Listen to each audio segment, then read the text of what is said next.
All right, thank you so much for joining us today. This panel is on privacy in the age of Snapchat. And Sandy, if you're in the room, I'm happy to help you make a profile. We can totally teach after the panel, but maybe after you hear this panel, you may not want one. So I am Lauren King. I am a staff attorney with the Criminal Justice section of the ABA, and I'm going to introduce my esteemed panelists.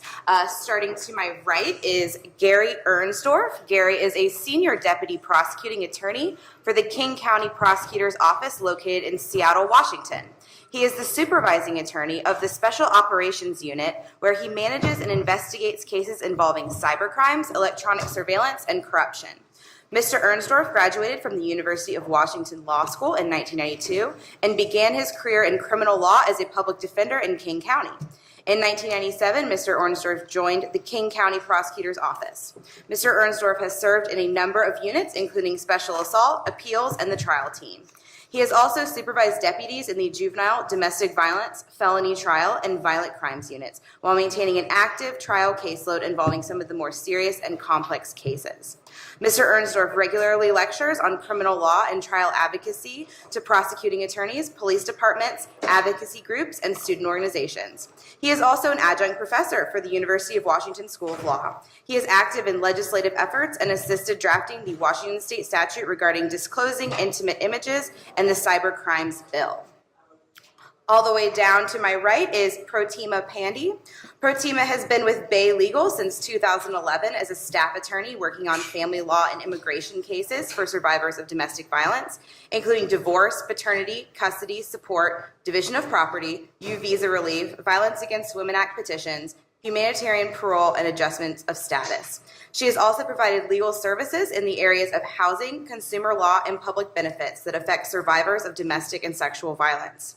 She accepted the position of managing attorney in the San Mateo County office in 2015, and in 2016, Protima began leading the firm-wide postgraduate fellowship program to shepherd and develop fellowship proposals through the national selection process.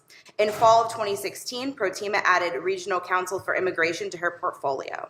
Besides working closely with the San Mateo County Bar in several capacities, she is also one of 17 lawyers nationwide appointed in 2015 as a commissioner to the American Bar Association, that's us, Commission on Domestic and Sexual Violence to work on issues impacting delivery of legal services to survivors, where she is also a litigation skills faculty.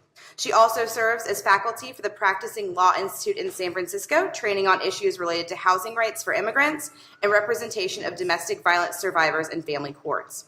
She also trains on understanding personal bias, working with diverse populations, and on domestic violence awareness. Being passionate about giving back to the legal profession, Protima has served as the chair of San Mateo County Bar Association's Diversity Committee and has been integral to the work of Bay Legal's Diversity Initiative and the Racial Justice Initiative. This is her second term as chair of the San Mateo County Bar Association's Client Relations Committee. Next to Protima is Faith Lovell. Faith is a member of the Family Courts Division of the New York City Law Department, which handles the prosecution of all juvenile delinquency cases within the city of New York. She is a member of the Special Victims and Major Case Units and has recently been appointed to the Director of Raise the Age Strategy and Planning to prepare the division for recent legislative change to the Raise the Age of criminal responsibility from 16 to 18 years of age. Prior to her recent appointment, Faith served as an assistant borough chief in both Queens and Kings County, where she worked primarily with special victims cases. She has worked at the law department for 11 years. Faith holds a Juris Doctor from St. John's University School of Law and a Bachelor of Arts in Criminal Justice from the George Washington University. Last but not least is Erica Johnstone. Erica Johnstone is a partner at Ritter, Costa & Johnstone, LLP, a San Francisco law firm focusing on intellectual property, internet, and privacy law.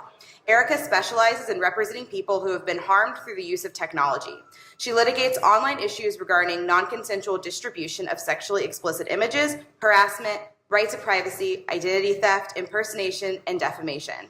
Erica educates the public and lawmakers on these issues and is on the cutting edge in using the legal system to identify and confront this new class of harms.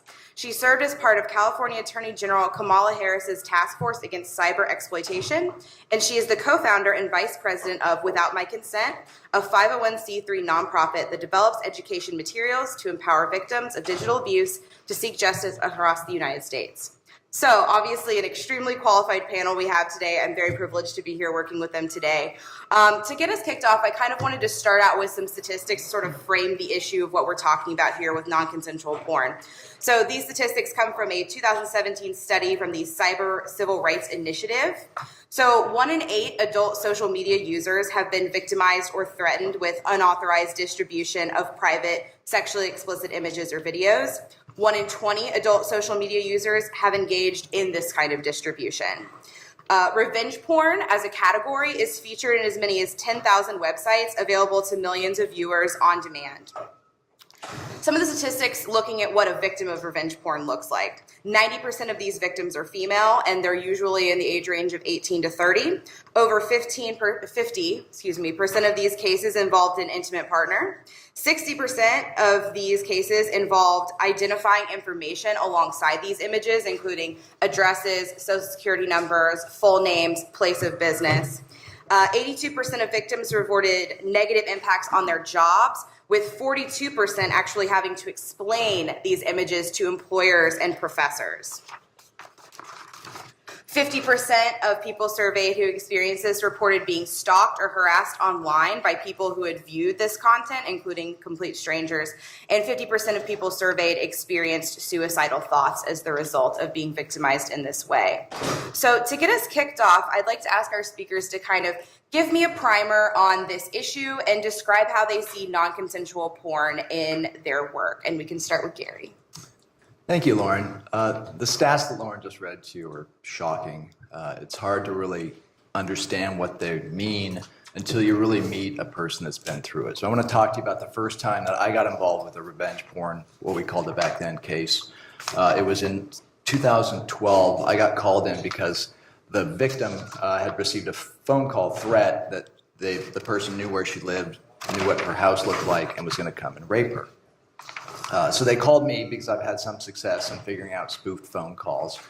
And when I started working on the cases, what I realized is the victim, Amy, had actually been a victim of disclosing her intimate images, and she'd reported it several times to the police, and nobody had done anything because at that point in time, the police didn't really recognize it as a crime, kind of told her that it's a boyfriend problem, she shouldn't have these type of images, a lot of the classic blaming behavior that we see going on. When we started investigating, what we realized is her images had been stolen. She's a very private person. She has a closed Facebook page, lives alone, had these images on her home computer, a hard drive, not in the cloud. And somebody had stolen her images and posted them to one of the websites that you just heard mentioned, one of the many, many, many websites, overseas websites, not law enforcement friendly, don't keep IP addresses. And they're designed really for anyone to post intimate images in order to really do damage to a person. Now, in my world, posting an intimate image on a website hosted overseas is probably not going to have a significant impact. At least my family, friends, coworkers, professors, students, they're not looking at these websites. So perhaps the initial disclosure doesn't have a significant impact. It's what happens after. The website is full of trolls. And the trolls on these websites make a game of it. What they want to do is individualize the victim, figure out who she is, where she lives. In this particular instance, Amy, as I said, was a very private person. She had a closed Facebook page. And shortly after the pictures went up, she received a Facebook message saying, the same thing happened to my girlfriend. My name's Justin. I live in Indianapolis. Same things happened to me. We're investigating. We think we know who stole your pictures, and we're investigating. We want your help. So they engaged in this back and forth conversation, and Amy said, yeah, that sounds great. I want to find out who did this to me. After that conversation, the troll sent Amy a Facebook friend request, and Amy said yes, replied yes. At that moment, the troll, who we later learned was a sex offender that lived in Ohio, in a sex offender co-housing situation, had access to her 547 friends on Facebook. And that day, 547 of her closest friends, associates, students, teachers, grandma, grandpa, they all received copies of her intimate images.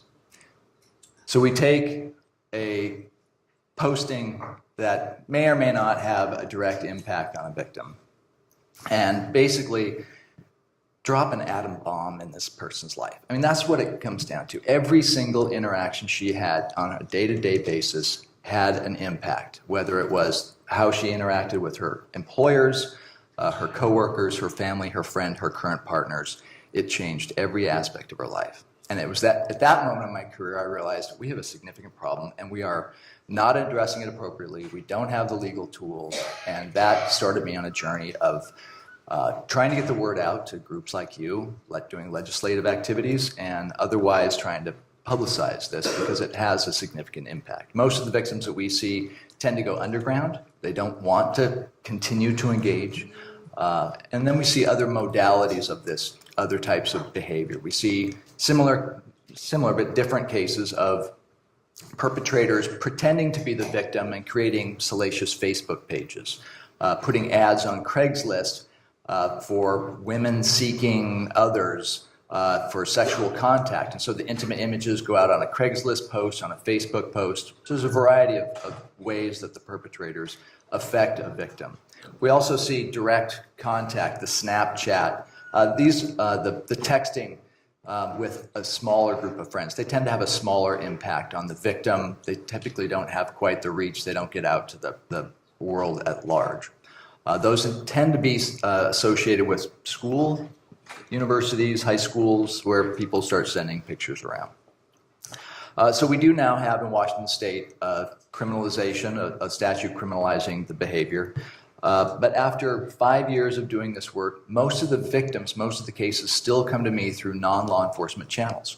I get folks like Erica's group, Cyber Civil Rights Institute. They direct people to me because law enforcement still doesn't understand the impact this has on victims, the criminality involved, and the remedies involved. And so our job is to make sure that those are all in place so the victims have a normal channel to go through, that the crimes are investigated, prosecuted, and hopefully justice is obtained. So it's been an interesting process, and I appreciate the opportunity to be here today. Thank you so much, Gary. So I'm going to jump around a little bit. And Faith, you work a lot with juveniles. Can you also kind of give us a primer of how you see non-consensual porn in your work? Sure. So we often see non-consensual porn issues in what we call teen dating violence cases. And that is sort of how domestic violence rears its ugly head in the teen world. And that type of abusive relationship combined with the 24-hour access that young people have to technology and their phones and the internet sort of makes this breeding ground for threatening behavior, for coercive behavior, and for using intimate images amongst that population. I wanted to add some statistics to the initial statistics regarding how this issue is present amongst teenagers. And so at this point, 75% of teenagers have cell phones, and 1/3 of them send more than 3,000 text messages a month. Then to hook that up to this particular conversation, of the 130 million images containing child pornography that were examined over the last 13 years, over a quarter of them were actually initially posted by a minor, either the person who the image is of or a person that was close to or the initial recipient of that image. So the interesting issue that we deal with when we're talking about youth and teenagers and the juvenile justice system is that these images are also considered to be child pornography. So there's an added layer of who do we charge? When is it appropriate to charge? When is it aggressive behavior? When is it criminality? And when is it an issue of teenagers acting irresponsibly? Often in New York State, where I practice, there is no non-consensual porn law. So we have to work within the framework of our current penal law to craft when we think it's appropriate for charges to be brought. And that's both in the adult and the juvenile justice systems. When it's appropriate to bring charges, we have to work within the current framework that we have. Has been legislation kind of poking around in New York State for some time. Nothing's been passed.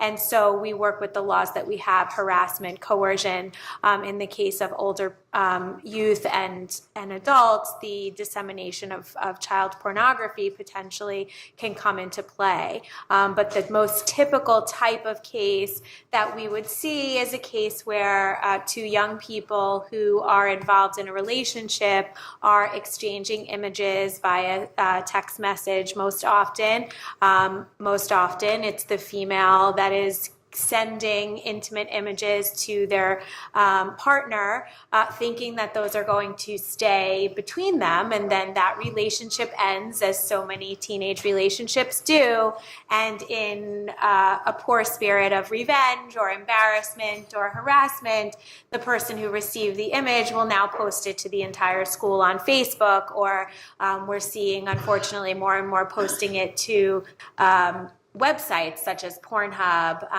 that are taking these images, and then we have many layers of problems with the dissemination of child pornography, but also, as Gary said, this dropping a bomb on the life of a teenager who is very soon going to be applying to college, looking for a job, and also having to deal with her school, her community, and her family about this image that is now out there in the world. Thank you. So Erica, moving into kind of the civil conversation, how do you see this type of work in your line of work? Right. Hi, so my name is Erica Johnstone, and I've been litigating revenge porn cases since 2009. So I was kind of the first lawyer on the scene. So as a result of that, in 2009, my partner Colette Vogel and I were trying these cases in state court in California. And for the first time, we were filing Doe versus Doe lawsuits, which was really tricky for judges because they were used to an anonymous defendant where you would serve a motion for expedited discovery and then serve subpoenas. But Doe versus Doe was really challenging. And when you file a lawsuit, you're creating public records. So what's really important to any path to justice is that my plaintiffs could proceed anonymously as a Jane Doe. And so for a while, Colette and I thought that we were just talking with other law professors at panels about this issue. And there's so many barriers to justice, whether it was no laws on point, law enforcement not knowing how to investigate them, state court judges and more recently family court judges not knowing how to issue orders that comply with speech and privacy and harassment, and all of these issues that we're dealing with today. And so we were bringing our legal tools to the table, and we were nimble and trying new things and talking with Dan Solov here in Washington, D.C. about Doe versus Doe lawsuits. But what we also did was we co-founded Without My Consent, because there are also tech solutions. And so Without My Consent gave us a platform to bring together lawyers, legislators, tech companies. And since 2009, I've been working with Silicon Valley. And when Kamala Harris was the Attorney General of California, I worked with her as she harnessed Silicon Valley to change some of its practices. And so where I am today is that in California, we have a path to justice. And that's because we've been working on it for the past 9 years. And my nonprofit, Without My Consent, was funded to download everything that I've learned into publicly available educational materials. So if you go to my website, Without My Consent, after this, you can find the 9 things every state needs for a path to justice. But what I see it is that when my clients come in, more often than not, this is an issue of domestic abuse, where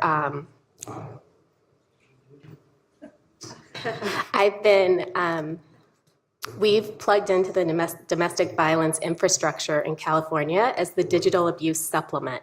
So in California, we have form-driven relief for getting restraining orders that cover digital abuse.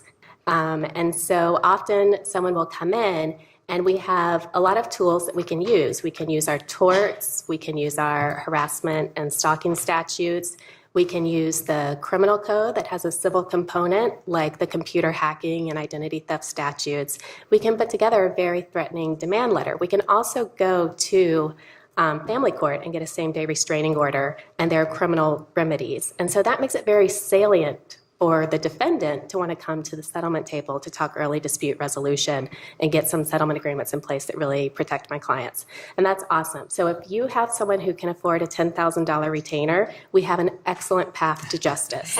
And what I'm trying to do now through Without My Consent is scale that path by training the next generation of lawyers how to do what I do. Thank you so much. So segueing into what you kind of touched on with intimate partner violence, Prodema, can you tell us a little bit about how you experience this issue in your work? I'm the person they come to when they can't afford the $10,000. I'm really honored to be on this panel. You know, Erica was just telling somebody this morning, Erica and I were introduced by someone from Google who I was desperately contacting in order to help the people that we help at Bay Area Legal Aid. And I had trained some lawyers at Google, and Erica happened to have trained similar lawyers. And one person decided, oh my God, these two people should speak. So I'm really glad that we've come a full circle. At Bay Area Legal Aid, one of my jobs involves managing and running 6 weekly walk-in domestic violence restraining order clinics in 3 different cities in the county that I manage. And the way I see this work come through our doors is through litigants who are representing themselves pro per in court and seeking a civil domestic violence restraining order against their intimate partners. Oftentimes, the clinic applicant is not even aware that their digital images, any video recordings that they made, whether they were made consensually or not, could now be used. But a lot of times people come in and they tell us explicitly that the only threat that they've been getting since they broke up with their intimate partner is that there's a video that the abuser has, or there are several photographs that the abuser has, and they are threatening to reveal those photographs. In the context of LGBTIQ communities, we've had applicants tell us that there are 2 layers. They're going to expose and let my family know that I am in an LGBTIQ relationship, which is layer 1 of abuse, right? And then, of course, my images, videos, etc., that some of them I didn't want made, but I did it because we were in this intimate relationship, because at its very core, domestic violence is about power and control. And the power that the abuser now has with this image or these images or these videos. You know, we began with what Lauren said and Gary said, you heard from the panel, the atom bomb analogy. It's, and you know, I want to go one step further. I want to visualize for you playing the game of whack-a-mole, because that's what this is all about. When you are talking about content that's out there in the digital world, there is no way to quantify that damage. And there's no way to have tools that will completely eliminate the damage that's out there. And so we really, you know, you think about the firefighter with their hoses and trying to put out the fire, and the fire is just burning and burning and burning. That's how it is. And so we've got to find solutions that help us curb it right there. Sorry. Thank you. And Gary, did you want to add to that? Yeah, no, I wanted to add a little bit about the motivation aspect, because we do see these cases arise in the domestic violence arena, but in the majority of the cases that I've investigated and I've worked on, the motivations are really murky, and what it comes down to is individuals that are misogynist or have some other it's not an individualized hatred, it's more a group hatred, and they are victimizing people that they've never met before. They are victimizing friends, daughters that they just happen to come across.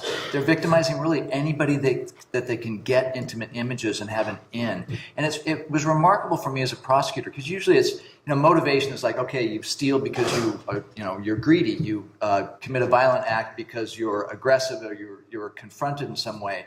But this idea of victimizing complete strangers was really difficult for us as a criminal justice system to really wrap our head around, because there isn't a classic motivation. And I think that your stats might have indicated that the majority of the cases that we see are not domestic violence. Rather, they are random individuals who are just looking to destroy someone's life for reasons that are really hard to grasp.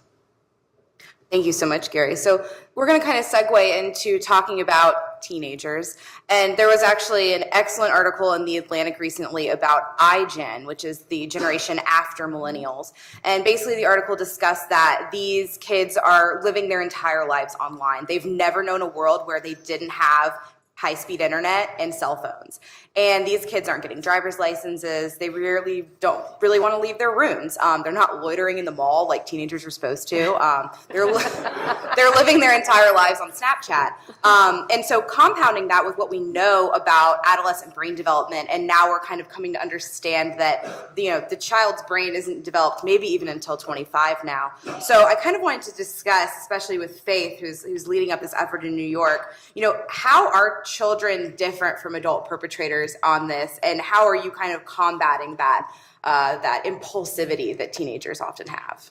So we are in a place particularly with juvenile justice, where a lot of the changes in legislation are based on science, and particularly brain science.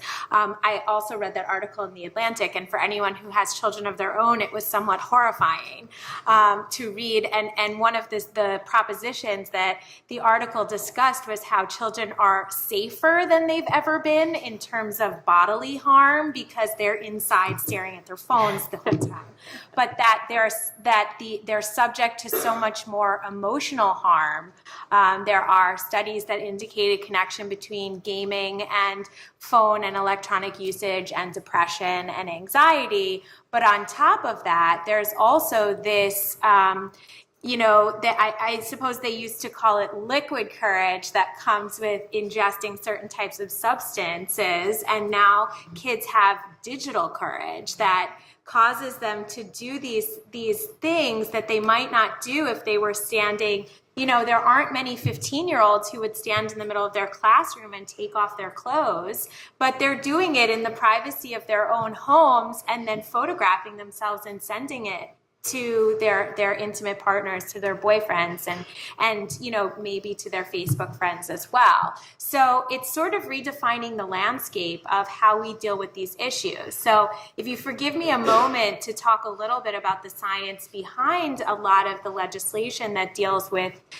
teenagers, is that what we know now is that the adolescent brain is at a very different place than the adult brain. So we have our rational side of our brain, and we have our limbic system, we have our emotional side of the brain. What we know now is that the prefrontal cortex, which controls planning, communication, and rationality, and teenagers don't have any of those things, is very sort of behind. The prefrontal cortex grows in childhood, and then it kind of takes the back seat to the evil amygdala when they're in their teenage years. And the amygdala is responsible for emotion, aggression, impulsivity, risk-taking.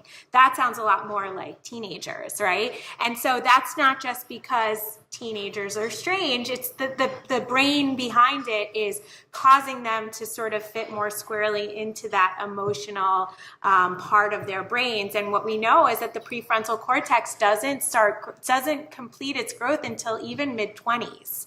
And so if you can think about all of the responsibility that you had up until the time you were 25, while your prefrontal cortex was still growing, and adults have the ability to step back and say, maybe I shouldn't do that. Whereas teenagers don't often recite that to themselves. And so what happens? They're in a wonderful relationship with the love of their lives. And of course I'm going to send you naked pictures and videos of myself. Why wouldn't I do that? And then they end up, online and in the community. And so what we're doing up in New York, and we are a little bit behind some other states, most of the states, but this brain science has been the driving force behind raising the age of criminal responsibility for young people from 16 to 18. And that it's been passed, and it goes into effect next October. But some of these issues that we deal with in terms of sexting, which is what we call it, and how young people are held liable for dissemination of these images when they do not have the consent of the young people depicted in the images, gets that more complicated when we introduce an older teenage population. Absolutely, thank you. And this next question is for both Gary and Faith. So how do you balance, seeking justice for a victim, but also supporting the victim and supporting sometimes the perpetrator when they're both children? Yeah, I mean, I agree with Faith. Kids, adolescent brains are just different. You get a teenage kid, let's step back. You get an adult and you have an intimate image and you think intimate image, privacy concerns, I shouldn't let this out because it's going to cause damage. And we go through all that rational thought. And I think if that same situation were to occur to a teenage boy, for instance, their thought is, I have a photo, it's of a girl, she's naked, I gotta show somebody, right? I mean, that's the thought process that goes through their heads. And so we in the criminal justice system have to recognize that and treat that differently. We should not go in and start criminalizing behavior that we recognize is not on the malicious scale. It's more a reactionary process to the developmental stage they're in. So the laws that we enacted in Washington break out juvenile behavior versus adult behavior, and we treat juveniles differently because we recognize they just operate on a different set of standards and rational thought processes. So yes, I think it's critical that the criminal justice system recognizes that, treats them differently, and at the same time try to get them to the point where they understand how much damage they can do. So there is a little bit more work to be done there with suspects and perpetrators when they're juveniles to get them to a place where you're not criminalizing them, you're not labeling them with a crime that potentially could damage them for a long period of time, but also get them to a place where they have empathy and respect what they've done as criminal behavior and wrong behavior. So with exceptions, because I can unfortunately cite 2 cases from all over the country where young people have been prosecuted in an adult system for dissemination of child pornography, which of course opens them up to sex offender registries and the like, the public policy generally now dictates that when teenagers are the ones accused of possessing and sending images, that they are not prosecuted under child pornography statutes because those statutes were designed to protect adult pedophiles from possessing and disseminating images of child pornography, not those who are part of the class that the statutes were designed to protect, and teenagers would fall into that category. However, as somebody who works in a juvenile delinquency prosecution unit, what we have to do is we have to separate out the difference between experimental dissemination or experimental activity and aggressive or aggravated activity when they are being used, like I had suggested, in teen dating violence, where is the young person is being threatened or intimidated or made to do other things against their will because the threat of exposure of these intimate images is hanging over their head, or even the continued exposure of those intimate images. And those are the cases that we would argue still are appropriate in juvenile court, not in the adult system, but would argue would be more appropriately put into the court system. And the FBI actually put out a law enforcement bulletin some time ago that talked about sexting and risky actions and overreactions. And what it was sort of a guideline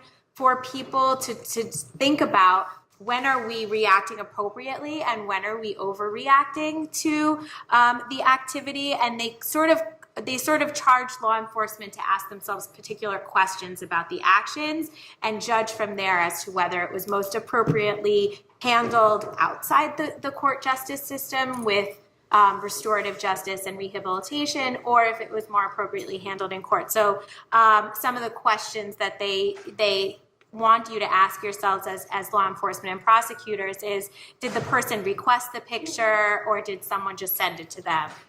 Did they just keep it or did they forward it on? Was it meant to embarrass or harass the victim? And what was the relationship between the youth offender and the victim? How old were they? What was the age difference? And what type of misconduct in the past had the perpetrator particularly engaged in? And those are the questions that we ask ourselves as well when we're deciding whether or not we're going to put a young person into the juvenile justice system or handle it through education and more of a proactive response. Yeah, thank you so much, because you actually kind of answered my next question, which I've had going, reading through a lot of articles about this and doing the research. I kind of found myself asking, like, well, is the criminal justice system even the place for kids? Like, should we be dealing with this more in an alternative dispute resolution manner, restorative justice, like you were talking about, teaching empathy? So I guess that's kind of a broad question for everyone, is there ever really a case where we should be prosecuting kids? I'll take it to start. So, like it or not, school administrators are right in the middle of this, and probably every high school in America is dealing with it right now because they have to work with law enforcement to assist in investigations. They want to work with the community to demonstrate teachable change. They've got to deal with the parents, students, and then lawyers to maintain legal compliance with Title IX requirements around student-on-student harassment. So I use this story that's a bit of a tangent, but it takes me back to my middle school mind, where in my middle school, there was a broken barometer in the science room. And so we just started carrying around mercury in our backpacks because it was cute little mercury globules that we could put on our desk and push around. And soon hundreds of students were carrying around mercury in their backpacks. That happens now, but with revenge porn. So a couple of years ago, there was a Colorado high school where 100 students were caught carrying around nude pictures of each other. And it's that same mindset that I can access when I remember that story of if one person does it, this is something we do. And so when you're talking about that scenario, it's played out now, so we know the result. The community was terrified because were we going to label 100 students sex offenders? Because the option was either do nothing or felony child pornography. And so part of the deal with criminalizing for juveniles is to remove child porn out of the hands of prosecutors and to bring it down. So then you have states as laboratories writing different bills, and they might say, well, consensual sexting is a petty offense, more culpable, class 2 misdemeanor. Some might say, no, we're not going to criminalize consensual sexting. For more culpable, it might be a higher level infraction depending on the facts, but child pornography is not on the table for high school students when there's a close age range. But that comes through the criminalization process because others, it's this really scary prosecutorial discretion with local community politics in play. Absolutely. Pronima? But what I do want to add, though, is that this is the right time for us to think about how we can get the school community and the parent community and the student community together to engage in dialogue. For so many years we've had, just if you think about the school environment, they teach about human growth and development. Why don't they teach healthy relationships? Why can't we work to teach that? And so, at Bay Area Legal Aid, our youth justice team goes out in the community and does healthy relationships and legal rights for young people. The fact that in California, if you're as young as 12, you can file a restraining order against an abusive partner. And I'm not advocating that every 12-year-old who is in an abusive relationship should file a restraining order, but there are things that can be done that are not in the criminal realm. If you look at the work that Futures Without Violence has done over the last 10 years, I mean, in 2008, even before, I don't know when Snapchat came about, but I don't think it was that prevalent, or maybe it wasn't even around. I can't keep track, sorry. And I live in Silicon Valley, so I guess, whatever. But I think about the fact that Futures Without Violence had convened in 2008 a group of people, national experts, to discuss the issue of sexting, because we had smartphones that are not so smart, but that's a different panel. Smartphones and the ability to take pictures and the ability to share in real time, all of that was beginning. And today, if you look at a website called that'snotcool.org, itsnotcool.org has actually done a lot of work in engaging the student community and the administrators and the parents. You create leadership and ownership in the community that is using technology in ways that are wonderful, but also harmful. I mean, in the real world, I wouldn't get my 11-year-old a cell phone. She doesn't have one. She knows I'm going to say that today. But she's in an all iPad middle school. So she's got an iPad for school. See, so big whoop for me. Yay, I didn't get her a cell phone. Doesn't matter. she has an iPad that she needs for school. That's the reality. And we can wish this away, but it's not going away. So let's think about what we can do without wishing this away. And let's not forget that we have to be part of the conversation as well. The I generation or the millennials and the people in Silicon Valley who've created all of this technology, there isn't just one group of stakeholders that can fix this. Don't give me a soapbox. Thank you so much. No, I mean, my 10-year-old niece has an iPhone and can use it better than me. And I was actually visiting a friend whose 4-year-old can now use the Apple TV to request things. And it's just amazing. Even the 2-year-old will totter over and squeak into it. And they understand technology far more, but they pick up a book, they're like, what's this? Could I just briefly? Yeah, absolutely. I just wanted to, in terms of answering your question for criminal prosecution, I think it's important to make the distinction that the answer to that question is no. Children should not be criminally prosecuted for these types of offenses. But I think we need to draw the distinction between the adult and the juvenile justice systems, because we are not criminalizing young people when they are part of the family court or juvenile justice process. They're not convictions, they're adjudications. They are not open public record the same way adult criminal proceedings are. So in certain cases, that is the appropriate forum for these young people. There are always exceptions of particularly egregious and harmful behavior that is treated differently. But for the majority of these cases, the juvenile justice system is, or even less than that, in a rehabilitative sort of diversionary process from justice.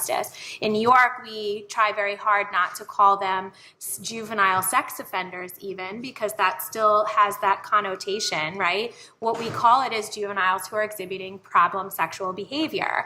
And when we have those issues, we have particular programs in the community in New York City that are designed to deal with we don't group our adult sex offenders in with young people who are exhibiting problem sexual behavior, because that would be a disaster. What we do is we have particular programs that are sponsored by various different local agencies that address problem sexual behavior. But as echoing everyone else on the panel, it really is up to the schools and to us as people in our community to suggest those curriculums. In that case in Colorado, by the time that happened, it was too late for that school almost to be proactive in implementing. It can't come as a reactionary measure on the hands of some scandal that takes place in the school. It has to be made part of the curriculum and part of the health program that we talk about sexting and give an opportunity. And it would, in theory, be less controversial than some of the other types of sexual education that has been debated upon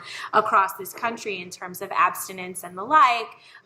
Less controversial because it's dealing with electronic media, and it needs to be in all of our schools proactively and not as a punishment. Thank you so much. So moving from juveniles into kind of the adult realm of revenge porn or non-consensual porn, Gary, can you kind of give us an overview of how you prosecute in your office and what people can do in states that don't have a non-consensual porn statute? How can they get creative? Yeah, as I described, when I first started investigating and prosecuting these cases, we didn't have a statute criminalizing the behavior, so we had to look elsewhere. And what we did was divide the actions up into 3 different categories and look to see if there's statutes in place that could criminalize some of the behavior. In the first place, we started with acquisition. How did the person acquire the image? Was it through a computer trespass? Was it through some other illegal behavior in the traditional notions of property crimes? And we found that oftentimes we could, or not oftentimes, but in a fair portion of the times, we could go back and charge crimes, typically computer trespass, for that acquisition action.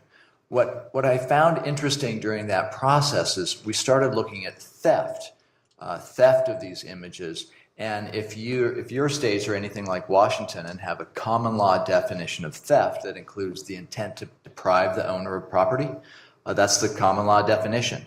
Well, when you steal digital images, you're not taking the entire image, you're taking a copy of the image. So a traditional notion of theft has no applicability in these types of cases. I would encourage you to keep that in the back of your mind. And if you're doing legislative work, we recently enacted a statute in Washington that is called theft of digital data that helps incorporate that idea that the old property notion of intent to deprive just doesn't hold water in the digital era. So acquisition was one place we looked at. The second was the method of disclosure. In the cases I described where someone would create a website, for instance, of a victim, a salacious website under her name, or submit ads to Craigslist for sexual nature ads, we started looking at identity theft, and we've had a great success in charging those individuals with identity theft, possessing a means of identification with the intent to commit another crime. So we're finding options at that mode of disclosure. And then actually the disclosure itself, I think Faith mentioned that in New York they have to be a little bit creative as well. And we started looking at our statutes, and whether it's stalking, cyber stalking, harassment, when you have to sit down and take a close look at it, but oftentimes there's at least an argument to get in the door. Mm-hmm. And what we found is these cases are so factually compelling that if we can just get in the door with a charge when we deem it necessary, they often lead to a resolution because they're not something that a defendant really wants to take to trial because the jury appeal is not high for them. The equities are really on the side of the state and the victim in these cases. So what we found is looking at the traditional property crimes, or the traditional harassment, stalking type crimes, we could often find an answer. So yeah, be creative, look at your statutes.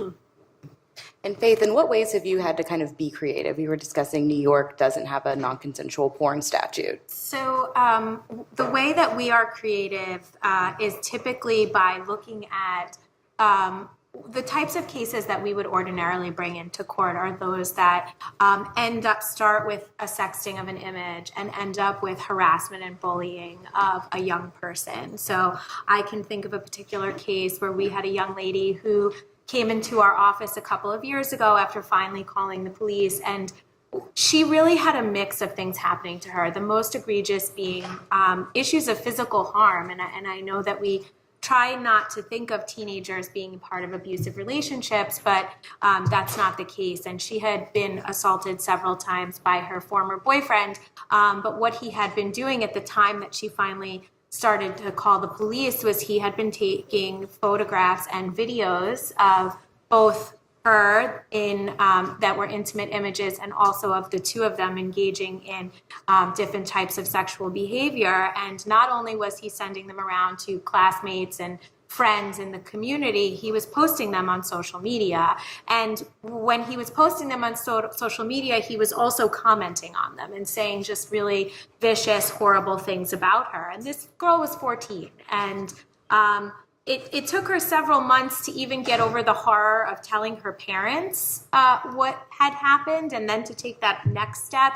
And then, of course, because teenagers can be vicious, others joined in on the commenting on social media and called her a whore, called her a slut, all these different other things that it just was this bomb in her life. And so we got creative, particularly, with the issues of physical harm, that's fairly straightforward in all states, but we used charges of coercion and aggravated harassment. So in New York State, young people are not charged with violations, so simple harassments are not something that we can use, but aggravated harassment, menacing in some cases, which is a statute that allows for a course of conduct that is designed to embarrass or degrade a person. But coercion is really one that we use quite often, especially when they're holding over the head of a young person and making a threat, that we've had some success with in those egregious areas. Thank you so much. So, we've kind of been talking thus far about cases where a victim does come forward to the police and it does get passed over to a prosecutor's office, but not every victim wants to actually go through the criminal justice system. A lot of victims seek more civil legal remedies. So, Prodima, can you kind of discuss why a victim might elect to go through a more civil legal remedy system rather than the criminal justice system? Yeah, and I know we're talking to the criminal justice section, but please bear with me because I think it's important to have this conversation with all the different moving pieces. All victims are not the same. What they've suffered is not the same. You may hear of two people having gone through two exact same instances, but how the victim approaches it is not the same. Not all victims can go to the police. Not now, not before. We're having a lot of conversations right now about unserved and underserved communities and why they're afraid of going to the police.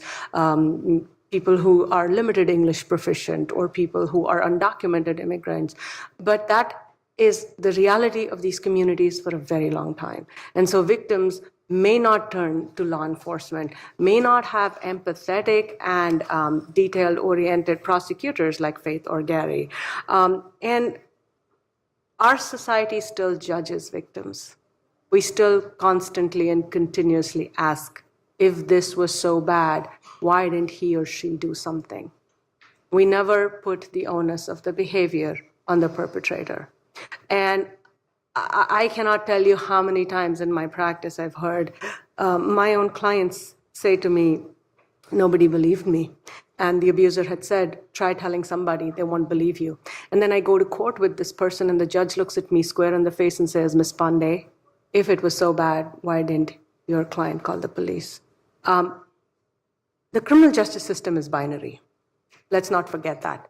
Even in states like California, where you have Marsy's Law enshrined in the Constitution, that's the victim's rights, right? It's in our Constitution in California.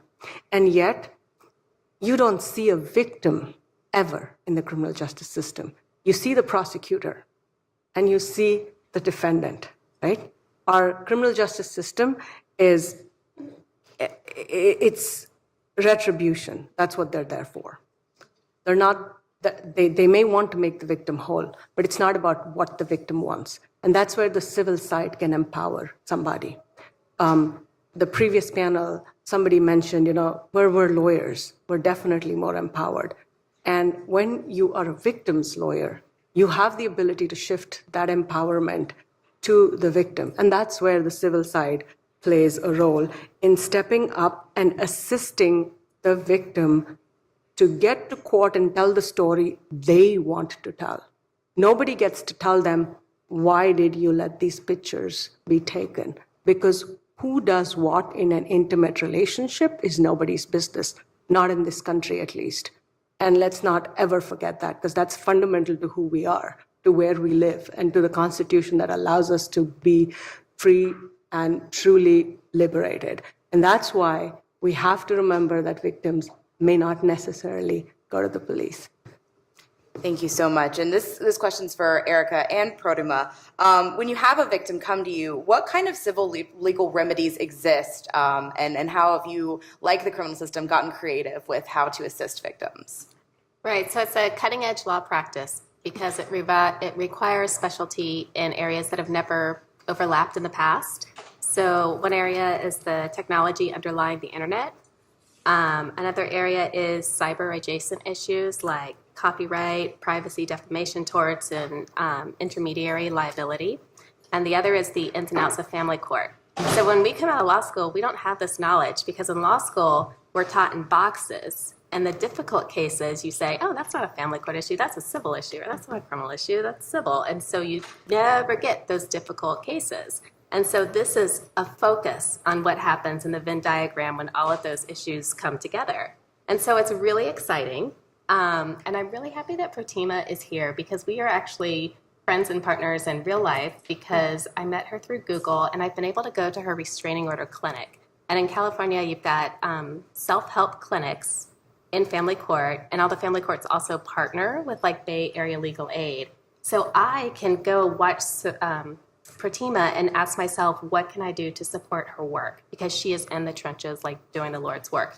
And so one of the things that I came up with for my practice is I have everyone who calls me complete a sample evidence chart.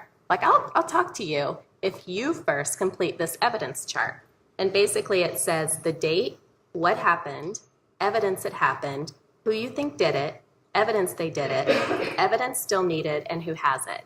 And so you make a physical binder with like A through G exhibits. And if a victim will be so empowered to take that initiative, it's so impressive as an attorney when someone walks in with that kind of organization. Those are the victims that get helped. So what Pratima was saying about transferring that empowerment, part of what I do in my practice is I know this person's not going to pay me $10,000, but you can go to the resources, fill out an evidence chart, and in your local communities around the country, if you show up with your binder showing you did your homework, people are going to want to help you. And that's how we get the precedent.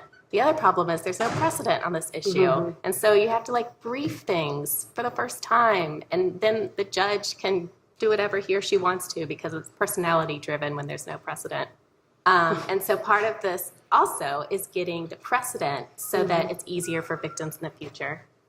Yeah, and I just want to add, I feel like this is Celebrate California panel, but the truth is, it is. No, here's what it is.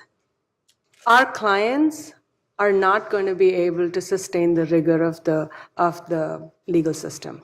And so if they are able to fill out that form, and if they come to the clinic and I help them file a restraining order, there's still a lot of barriers, right? And so in California, the good part about the fact that it's a form-filling state, you can actually craft what you want within the realm of what's available to you.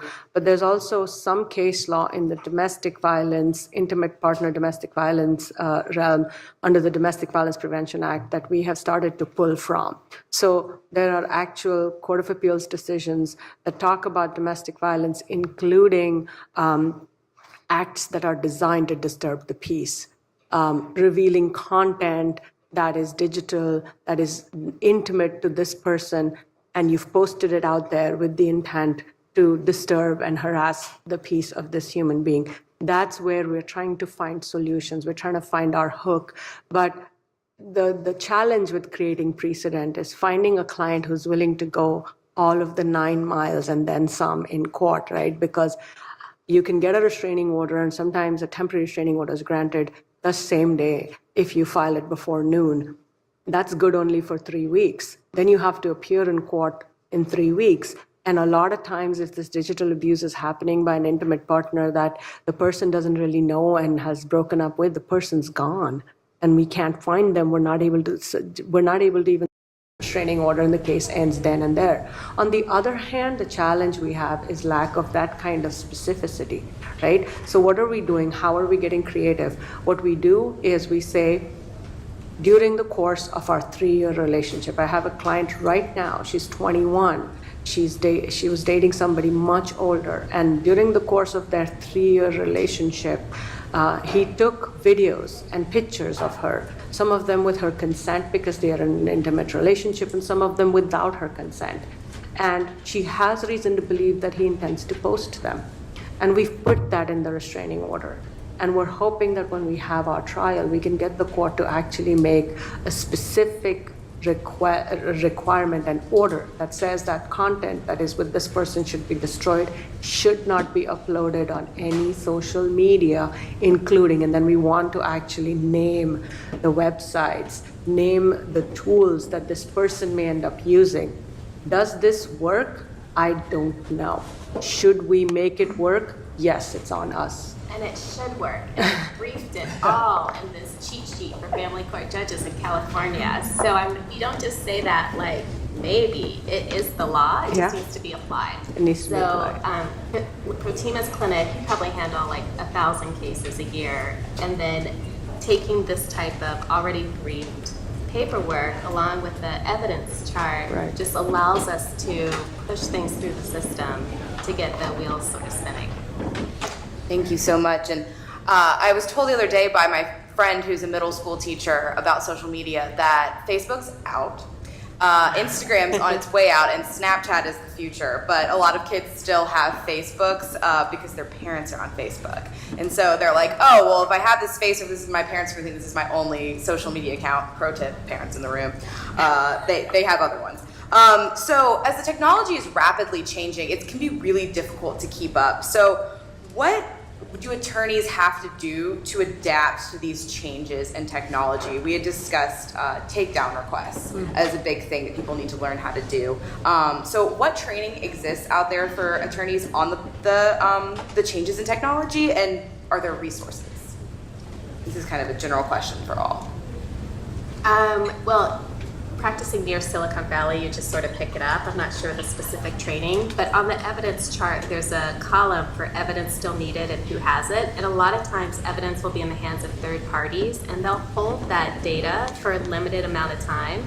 So this is an opportunity to identify who has it and then serve or mail a litigation hold letter to that third party. They may or may not respond to a civil attorney, but then I can also call law enforcement, and law enforcement has an inroad that will require them to hold it. So there's a lot of collaboration between our restraining order system, our legal system, and me on preserving and locking down that evidence, because the justice system is slow, but then we'll have what we need going forward. And then just also understanding how to play your threats, right? Like, I am not going to write a restraining order against Facebook. That would be a bad move. I can say, hey, Facebook, I have this restraining order for my victim. She's a victim of revenge porn. It's at this link on Facebook. Would you guys please take it down for me? And they would say, okay, because you're not threatening with, presumption that you have power over us, because they are immune from liability or content that flows through them. And so knowing that approach and how it's helpful to put the links of the social platforms in the restraining order, but not to actually list them as a defendant to the restraining order. Those types of tips are helpful. I think Go for ahead. No, go ahead. for prosecutors and for attorneys practicing in the criminal justice or juvenile justice system, it's particularly important to keep ourselves abreast of what's going on with technology. Unfortunately, I find that we're usually the last to know in terms of what's new and what's happening. So where I am, if we, we have to know, because our counterparts on the defense side have teenage clients that know what is going on in technology and what are the most recent updates. But for all attorneys, and forums like this are a very important area in order to let attorneys all around the country know what is changing in our practice in technology. So both in-house and in district attorneys' offices around the country, there are not only continuing trainings and those who become experts within all of the offices regarding technology. So most DA's offices and law enforcement bodies have what's called computer crimes. And if Facebook is on its way out, computers are way out. It's not really, but the idea is that those sections of computer crimes are dealing with these issues that are happening online and on the internet and responsible for training. So more and more they're designating units within the office and particular prosecutors and attorneys that are becoming experts in these areas and then disseminating that information. We do a lot of search warrants for electronic media of all different kinds that several years ago just did not exist. And they're complicated search warrants, they're fact specific, they use a lot of technology language as well as legal language, but it's become completely routine in criminal practice now to have to do those types of things. Yeah, I would echo what Faith says. Law enforcement is behind. I mean, I would say law enforcement is maybe in MySpace era right now. And what we see is the criminality involved in disclosing intimate images is constantly evolving. So when we went after IP logs, they stopped keeping IP logs. When we went after the platforms, they moved them overseas.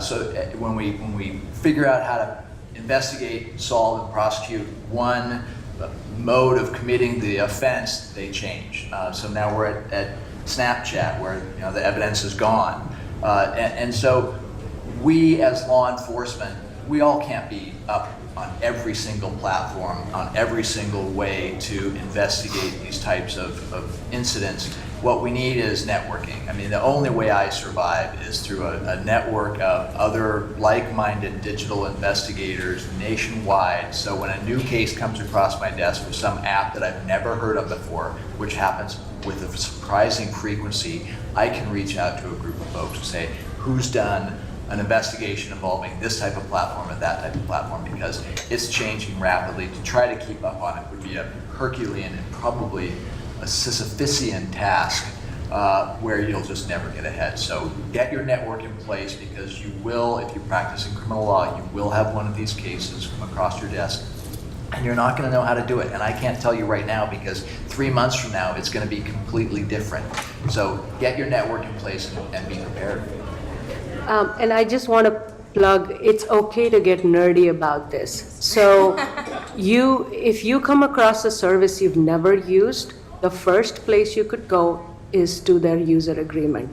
Look at their common agreements, look at their privacy policy, see what is and isn't acceptable. And sometimes, Lauren mentioned takedown requests. What is that? That's basically the policy that that particular company has in place for you to contact them when there is content that's violated their own user policy. Now, in the perfect world, Twitter would not be a tool for abuse, but it is. And the reason is that Twitter's navigating not just privacy laws that we use as victims' attorneys, but they're navigating the Digital Millennium Copyright Act. They're navigating things that prohibit them from just bringing content down, because sometimes the ownership of that content doesn't reside with the person who wants it brought down. And all of this, it is getting nerdy, it is getting weedy. I used to be an intellectual property lawyer before I became a legal aid lawyer. And so I'm able to sort of see both worlds, but what I do say is that sometimes taking a few steps back is very helpful. We had someone walk into the clinic 2 years ago.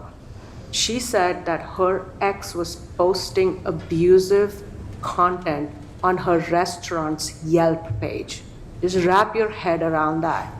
But she had gone to Yelp, and she went to Yelp 3 different times. She would just send a screenshot of what she saw, and Yelp took it down 3 times. And she was in our clinic because she just couldn't keep doing that. And honest to God, Yelp couldn't keep doing that. At the same time, I have a friend who's a movie actress from India who lives in Silicon Valley now, and she sent me screenshots of a fake YouTube video showing her face on a bloody body, and a newspaper report, fake news, about the fact that she was found naked in her house, dead.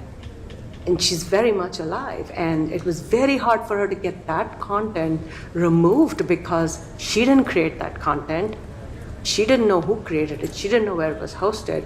But again, that content was only brought down because she was able to use the different takedown and user agreements that Google has. YouTube is part of Google. So sometimes you may not have to go to court. But at the same time, you may have to walk down the hall and talk to your IT person.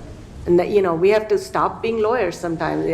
As somebody who does divorces on a regular basis, I call up stockbrokers, I call up real estate agents. And now, tech people, they're my best friends. The person you call to say my printer's not working, that's the person who can tell you what Snapchat will do if you end up taking a picture of a Snapchat. Because if you take a picture of a Snapchat, the person who sent that message to you gets to know. And so guess what? A victim who's afraid of the abuser, an abuser who sends a very threatening Snapchat message, if this victim takes a picture, you think he or she is in less danger or more danger? Don't answer that.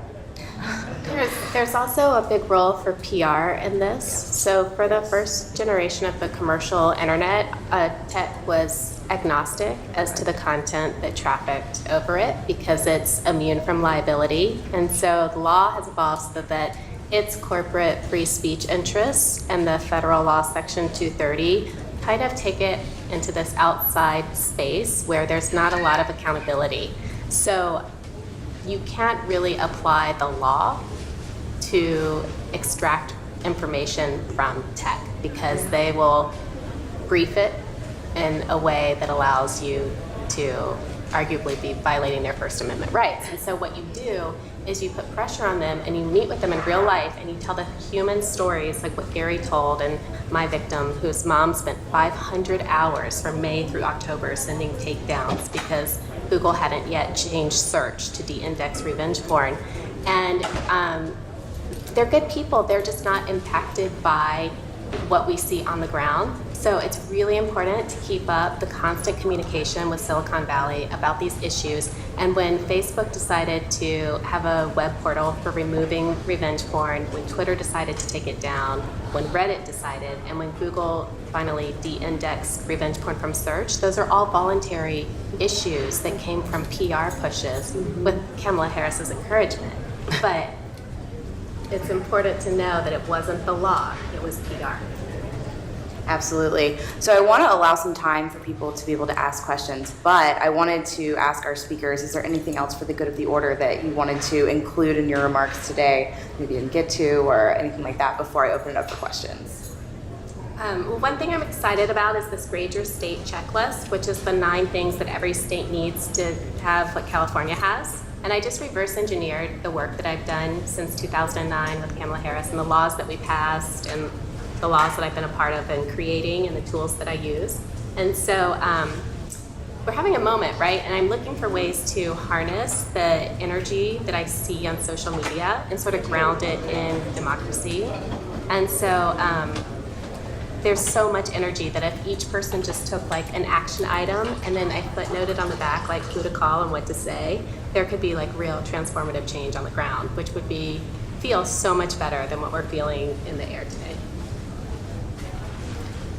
For me, it's just, I guess, sort of a plea that our young people today are going to be our not so young people tomorrow. And so the way that we treat them in dealing with this particular issue and specifically in their use of technology is so important and should not be overcriminalized. And we need to take a restorative and a rehabilitative justice approach to dealing with this issue. And there are just a ton of steps that the communities, the schools, the parents, but most importantly us as attorneys, whether we are in the private sector or the public sector, that are all members of the community. And juvenile justice is an area that affects everybody, and it's important that we support, whether it's supporting local programs, designing a curriculum for your school, speaking at a local precinct, whatever it is, that there are ways to, and the children who exhibit these types of behavior and the young people often have been victims of trauma themselves. And so it's a cycle and it becomes a cycle. And I think the education component and the restorative and rehabilitative component is most important. And so I urge you to go back to your states, look at where criminal responsibility is applied to young people and not applied to young people, and see if maybe there's some disparity there that can be fixed. I have just 2 things. We have to look at both legal and social remedies, and we can influence systemic change also. Technology companies are teaching cars to drive themselves. I am sure they can fix non-consensual sexual imagery. Someone said to me during a training on Monday, this past Monday, he said his father was a judge and he used to say, the testimony of one witness can turn the case. And so the second piece that I want to say is, let's try to pledge today that we take the victim at his or her word. Turning the tables on the issue, validating the survivor's story, that he or she knows that the abuser has content. I believe you. Those are 3 very powerful words. We could find ways to preempt the harm before the ship sets sail, or in this case, the keyboard clicks upload. The ultimate goal here is prevention, right? I mean, we don't want this to happen. As a prosecutor, I'm not looking for a career in prosecuting disclosure of intimate images. And you've heard a little bit about the PR opportunity that presents us now, whether it's educating our youth not to sext in schools, but it's also educating an adult portion of our population. Because the folks that I run into and I end up prosecuting, they either don't recognize it's criminal or don't believe that there's a chance that they'll ever get caught. And I think our obligation in this criminal justice section is to make sure the tools are in place so when an incident does happen, we can investigate and prosecute. But it's also the educational piece. Once the criminal law is in place, we need to educate the public that this activity is criminal. We do put a high level of belief in the sanctity of the privacy of an individual and a woman's right to self-esteem and so many other things that go along with these cases that we put a high bounty on those things. And we should, as a society, make sure that that message goes out, because in the end, we want people to get that message and stop the behavior before it gets down the road. So I think we have time for at least one question, and moderator's privilege. This is just a reminder. This is a question, not a statement or monologue. Question and answer.